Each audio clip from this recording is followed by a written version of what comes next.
Who's in the box? What's in the box? What's in the box? Hello and welcome to Cinema Chronic. Today's unboxing day. I just got a box from drcollector.com, which is a Spanish website. They sell 5 different boxes, which are Ghostbusters, Jurassic Park, Jurassic World, Karate Kid, and Jaws. And I choose Jaws just simply because it's my favorite movie. It's actually more than that because it's the first memory I have of my whole life. I was about 3 years old and I was supposed to be in bed, but I crawled back into the living room and saw the entire movie because I just saw a trailer on TV and I just couldn't get to bed. So it's just a wonderful movie and that's why I chose the box.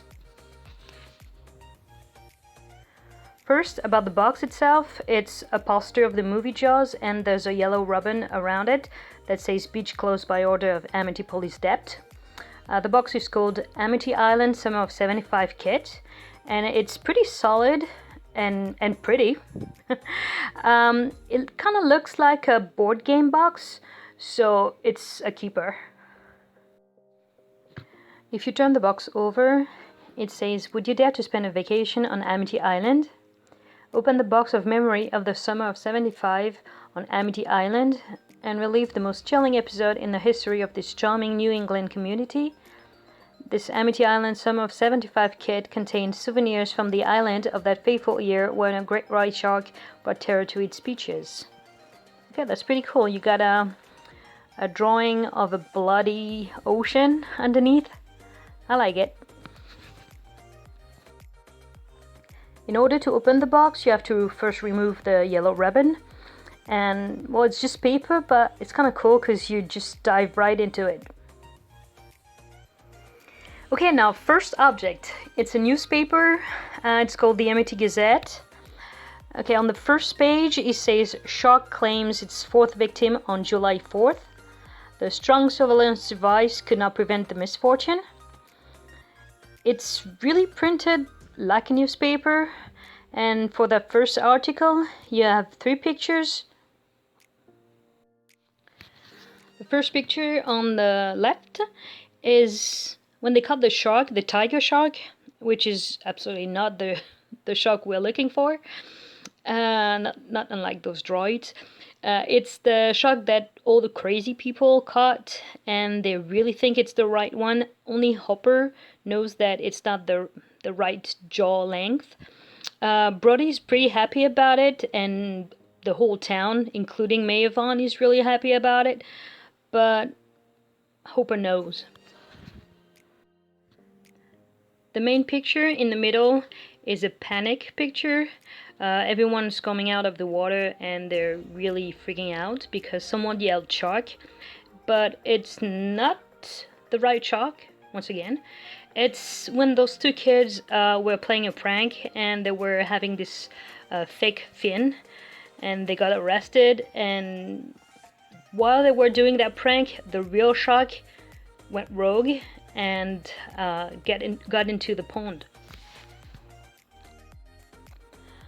The third picture is on the right and it's the actual pond that I was talking about, the one where the great white shark got into, and he attacked what I would say is a Boy Scout leader, well, someone like that, because the only time we saw that man is when he's talking to those kids that are on their boat and he's asking them, is everything alright, because they can't figure out how to make a proper knot.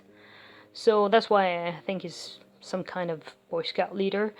And the shark attacked him and it bit his leg off. At the bottom of the page you have a second article that says "Expert Shark Hunter Hired." So it's obviously about Quint. And you have a picture of his boat, the Orca.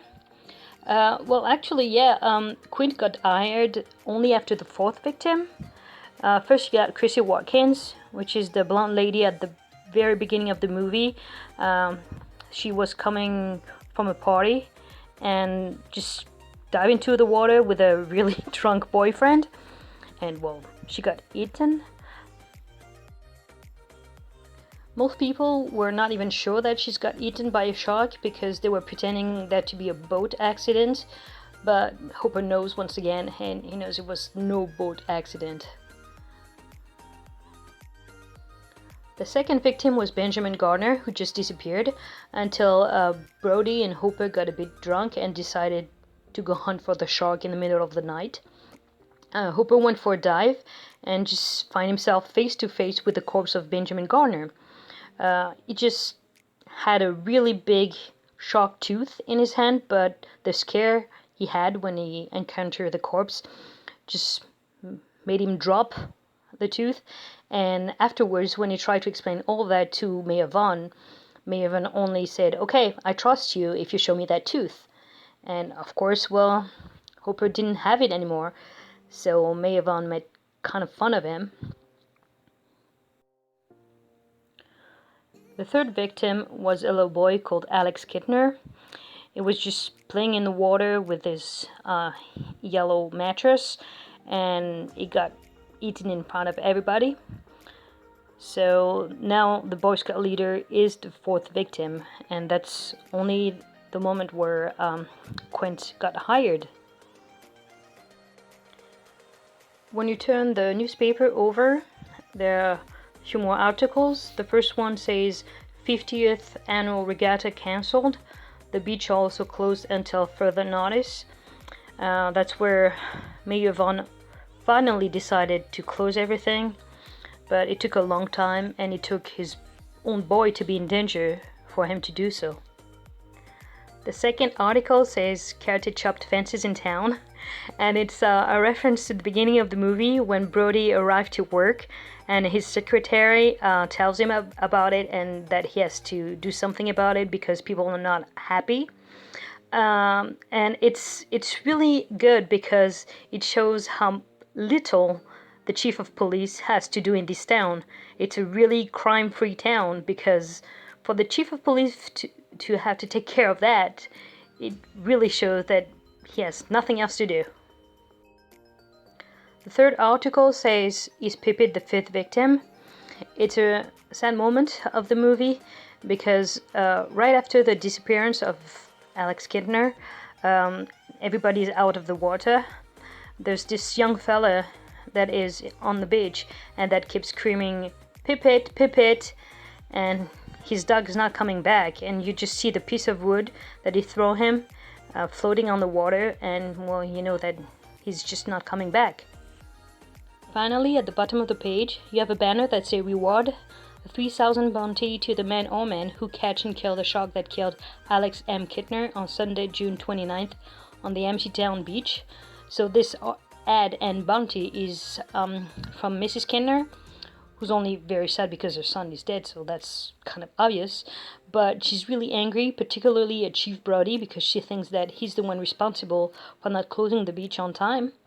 And she doesn't only want the shark to be dead, she wants to see its corpse, so she's really seeking revenge. Here you have a postcard that says Amity Island welcomes you. It's really nice drawing with the ocean and the shore and a part of the town with the red roofs. The only thing that bothers me is that really big lighthouse, because I don't remember a lighthouse like that in Amity Island. So the only time that I recall a kind of lighthouse is a small one that can be seen, I think, twice in the movie. Once when the dead orca is on the shore, and the other time is when Brody tried to convince Mayor Vaughn that it's time to close not only the beach but the whole town for the 4th of July, and to wait until August, and maybe in August you can reopen and get a few money from touristic stuff. But Vaughn is really not agreeing with that. So it's a really small lighthouse. Well, whatever. I guess it's just a way to show that the city is nice and touristic. So maybe they just exaggerated it. Here you have 6 coupons for different stores on Amity Island. You get Fogarty Photography, Randy Bear Tavern, Amity Beach Arcade, which is the place where the kids are playing that video game where you can kill a shark. You also have Amity Island Bait and Tackle, Kessel's Bicycle Rental, and Tashtigo Hardware and Sports Good. I'm not sure, but I think that Tashtigo is the store where Brody buy all the stuff he needs to write Beach Closed after the first shark attack. I have to check that, but I think it is. So it's pretty cool because those coupons, they're ready to be separated, so you have actual coupons in your hand. So that's pretty cool. I like it. Here you have another ribbon that says Beach Closed by order of Amity Police Dept. This time it's kind of like the real deal. It's plastic, and it's really the real ribbon that you can put it everywhere. It's the same one as Police Do Not Cross. The only thing is that it's about 20 centimeters long, and that's not enough. I mean, if you had like a whole bunch of it, like you can actually put somewhere in your room or wherever, that would be pretty cool, but that's just too small though. Here you have two stickers. The first one says Bait and Tackle Amity Island, and there's a shark on it. It's the same store that we just saw a coupon of earlier. Well, it's nice, but there's nothing fancy about it. Well, it's just a sticker after all. The second one I like better. It says Amity Island, go in the water, and there's a sunset over the ocean, and on the left side there's a floating metal buoy. So it's kind of a reference to the first skill, Chrissy Watkins, because she's grabbing that buoy when she's trying to get out. And go in the water, I guess it's the motto or the slogan of the city, which is a pretty good one. So yeah, I like this one. It's cool. Here you have a ferry boat boarding pass that really looks like a real boarding pass.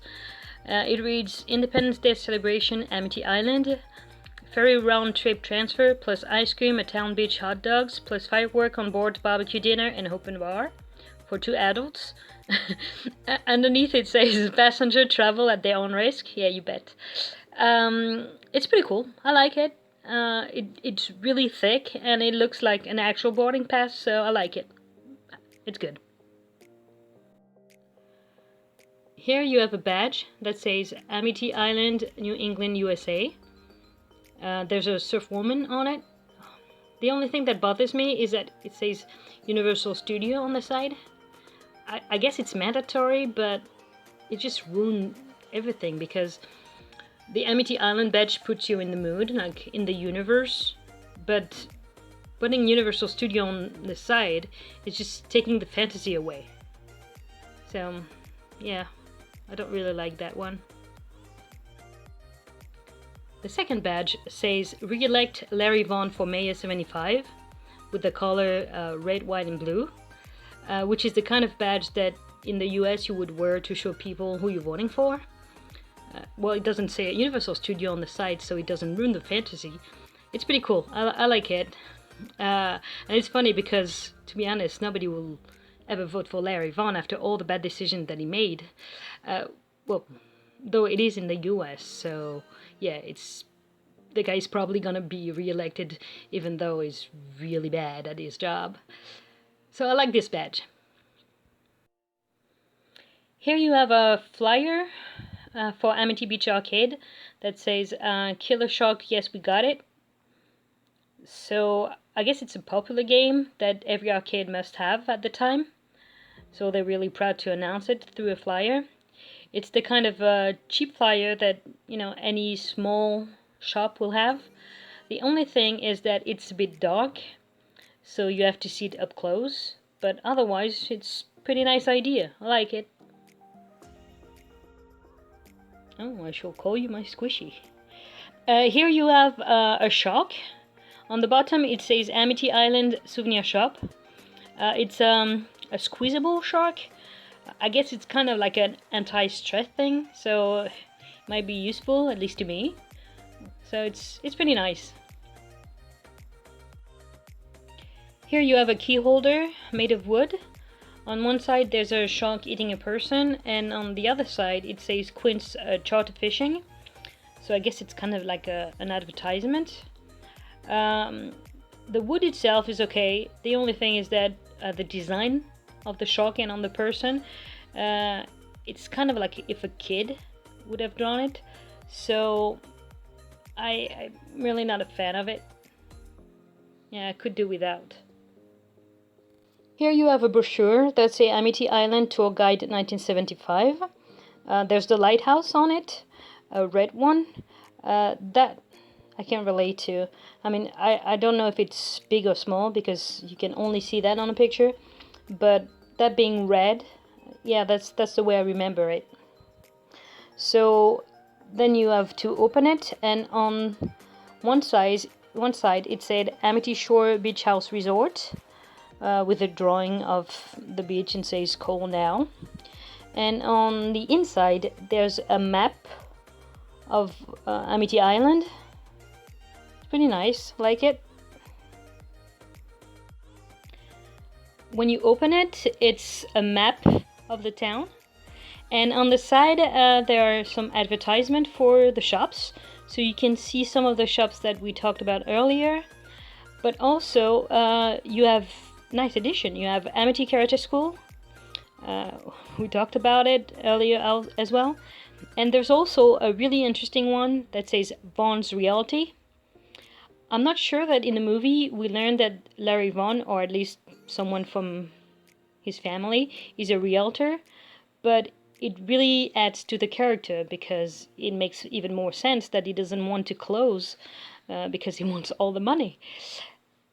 There are 45 different places, so I'm not going to tell you everything. But on number 10, you have the Amity Gazette. On number 27, you have Amity Arcade. On 35, Amity Town Hall, which is a place where the whole town is gathered and they talk about whether or not they should close for the 4th of July. And they're just like really angry and talking all at the same time until Quint says, okay, now shut up, give me money, I'm gonna get that shark, everything will be fine. So that's an important place. You also have on 38 Amity Karate School, and on 43 the Amity Police Dept, where the movie begins. I like this map, it's pretty nice to have.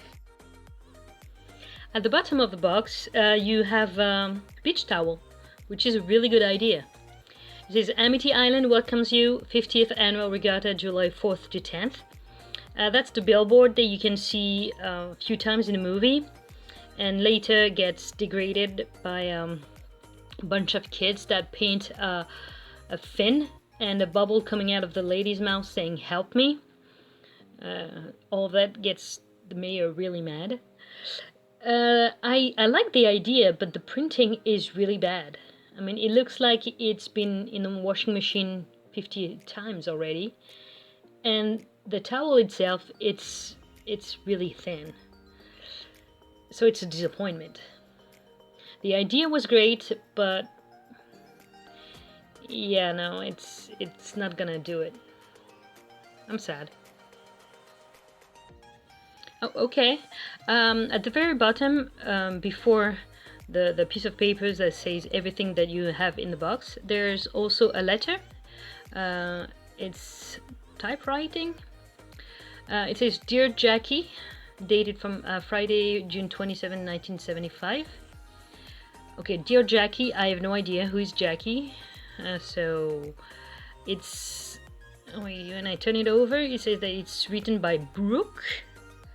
Okay, Brooke and Jackie, I have no idea who that is, so I'm just gonna cheat. And because it's the last one, so I'm gonna cheat. So at the end, it says everything that is in the box. So I'm just gonna see this kit contains introduction letter. Introduction letter. Okay, so that's it. Okay, I get it. So you are Jackie, and Brooke is the one sending you this box. Like maybe Brooke is spending a vacation or is living on Amity Island, and she's writing to a certain Jackie, which is you, telling her, okay, here you go, here's my vacation, I send you all those things because I like you, kind of stuff. The thing that I don't like is that, well, first of all, it says Jackie, but it's not necessarily a woman that bought the box, even though I'm a woman. But the only thing other than that is that I don't know why it's at the bottom of the box. It should be at the very top that says, hi, here's the box of things that I bought for you. And I don't like that it's at the bottom, but whatever. Doesn't really matter that much. Okay, so that was my first unboxing, the JawsDoctorCollector.com box. So if you like it, please like and subscribe. If you want me to continue unboxing, if that is of any interest of you, please comment. And well, I'll see you next time. Bye.